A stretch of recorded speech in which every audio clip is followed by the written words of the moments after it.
وإن أدقرت ربك والله ويا معبودك وإلهي ويا كعبادة متيستي وإلهي ويا كبرية متيستي وإلهي ويا كالرجاء متيستي وإلهي ويا كعبسة متيستي وإلهي ويا كليجي رجاء كليجي كعبصو كليجي بريو بعيدة كليجي وشيبو ربك والله دين تيدنا الإسلام رقم كيجو إسلام وحكي لعنكم الرقم وحكي لما أمي السني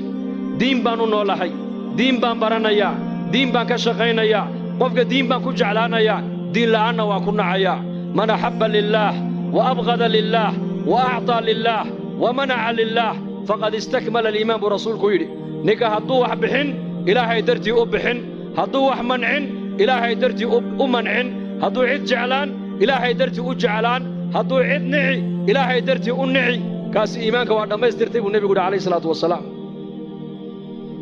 وإن أدنقت قف لله أنه لو تاريخ الصحابة كنت على سيرة علي بن أبي طالب ننبايد هل من مبارز وحل معركة مسلمين تلو حقا أي جوغان قال دون حقا أي جوغان أيو يري ننكي أقوي تالوينا قال دا أيا صودع يري هل من مبارز أيا معركة يقول صودع أيا علي بأدعي رضي الله عنه علي بن أبي طالب ننكي انتو قبتيبو لك دي مرقو سيفتي قاتو يري قلي مرقو السنين علي بن أبي طالب وننكا كورفا ديبو قنوفو جيغا لغا طفي مرقاسو علي قنوفا لغا طفي وجيغا لغا طفي قال كينا دولكو جيفا علينا سيفتي بو هايستا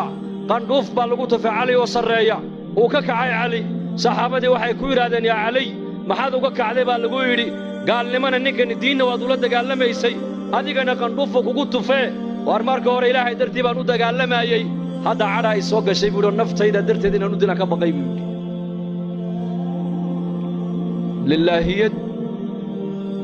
waxaan qaban Ilaahay dartii baan u qaban cidaan jeclaan Ilaahay dartii baan u jeclaan cidaan nici Ilaahay dartii baan u nici waxaan bixin Ilaahay dartii baan u bixin waxa khayran sheeg Ilaahay dartii baan u sheegi khayrkan dhageysan Ilaahay dartii baan u dhageysan waa inaad noqoto qof diiniya oo diintu ay xakameynayso si su'aasha qabriga kugu dhib yaraato tiraado aniga diintaydu waa islaam markaas nabigeena Muhammad alayhi salatu wasalaam baa la horkeeni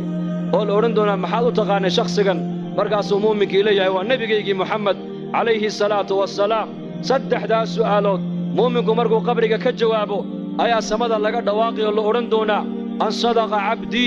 adoonkaygi run buu sheegay afrishuhu min aljanna firash jannada ka soo qaado u gogla walbisuhu min aljanna dar jannada ka soo qaado u xidha waftahu lahu baban ila aljanna albaabna jannada uga fura jannada halka ka daawaday baa la oranayaa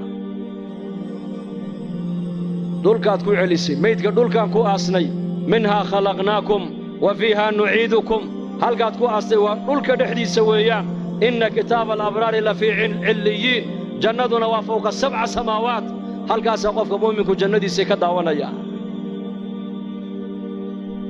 sida inakuba aaladan yar imika aan haysanay mobilka ijaabada aad ku haysatid qofka adduunyada halka ugu dambeeya jooga maqal iyo muuqaal halka aad uga daawanayso qaaradda Ameerika qofkii joogay ayaad adigu halka jooga maqal iyo muuqaal aad ka wada hadlaysaan muuminka qabriga dhexdiisana nabiyullaahi Muhammad alayhi salatu wasalaam ayaa inoo sheegay yiri qabriga dhexdeeda daaqad looga furaya halka uu ka arkay jannadiisa iyo naciimtiisa iyo xurul cayntiisa markaas la oran doona iska seex qabrigu waa meesha muuminku ku seexdo weeyaan maxaa qabriga loogu dhex seexanayaa laana jannada dhexdeeda hurda ma jirto an-nawmu akhul maut wa ahlul jannati la yanamun ba nabigu alayhi salatu wasalaam geeridu dhimashadu hurdadu waa geerida walaasheed ahlul jannuhu jannada haday galaan ma seexanayaan buu rasuulku yiri adduunyadan maalintiina waad foofi waa macaash kasbi xalaal ka soo shaqaysan waad cibaadaysan waad soo daali habeenkii baad yar seexan si daalka lagaaga bihiyo ahlul jannuhu maxayna la seexanaynin waxay la seexanayn waa ku sheegaya la yamassuhum fiha nasab wama hum minha bimukhrajin ba ilaahay yiri ahlul jannuhu jannada hadii ay galaan jannada dhexdeeda wax tacab oo daal soo gaaraya ma jirto jannada ay galeen kuwa ka baxaya ma aha marka ma badaalayaan ma walwalayaan ma walbahaarayaan ma gaboobayaan ma dhimanayaan ma bukoonayaan waxay tabanayaan ma jirto waxay niyadda ku qabtaan waa la hordhigayaa marka wax daalinaya oo ay u baahdaan inay seexdaan si daalku uga baxo maba jirtaba marka meesha muuminku ku seexanaya waa qabriga weeyaan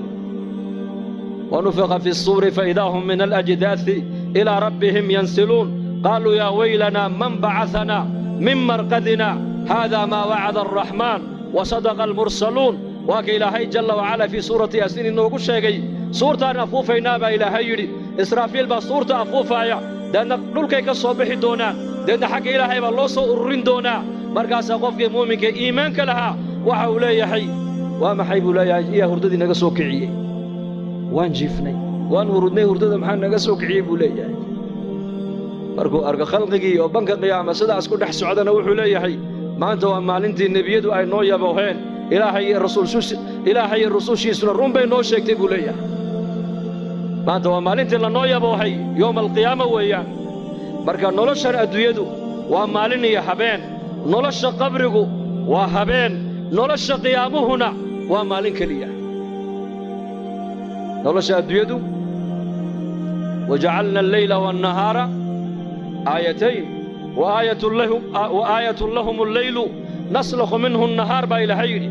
آية الليل آية النهار نولش أدويدا عن كل نول هاي وماليني يا هبين مالين واد فوفيسا هبين كينا واد نصنيسا واد زيحانيسا قبرك هدي لقلنا وهل هبين ويان صبيحتها يوم المحشر وبرق يقولنا ومالك قيامها ويان يوم يدعو الداعي إلى شيء نكر خش عن أبصارهم يخرجون من الأجداث كأنهم جراد منتشر مهطعين إلى الداعي يقول الكافرون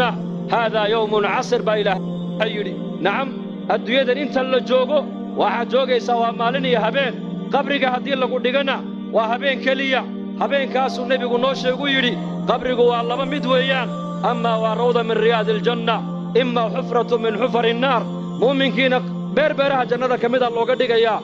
gaalkiina waxa looga dhigaya godgododka naarta kamida looga dhigaya ninna uu hurda oo 70 sano adduunyada uu soo daalay ayaa la leeyahay halka ha ku daalo ha ku nasto